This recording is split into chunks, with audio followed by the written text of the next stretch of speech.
My name is Jerry Budney, and I'm a member of our shul's Board of Trustees.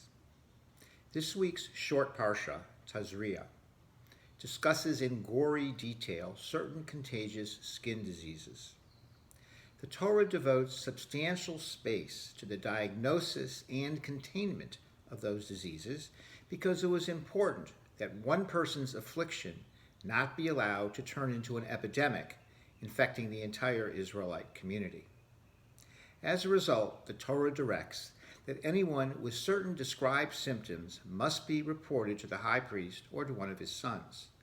The priest must then personally inspect the person's symptoms and use his expertise to determine whether the person is pure and does not pose a risk of infecting others, or must instead be isolated from the rest of the community.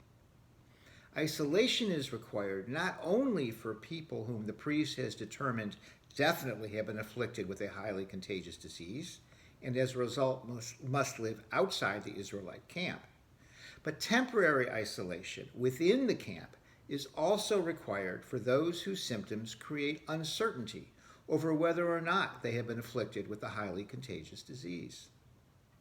I was struck by the obvious analogy to the COVID-19 pandemic confronting us today. The Torah says it does not matter if a person exhibiting these described symptoms does or does not feel ill, or if they disagree with the priest's diagnosis. If priestly authorities determine the existence of a potentially contagious skin disease, then the person must be isolated, at least temporarily, to prevent the disease from spreading to others.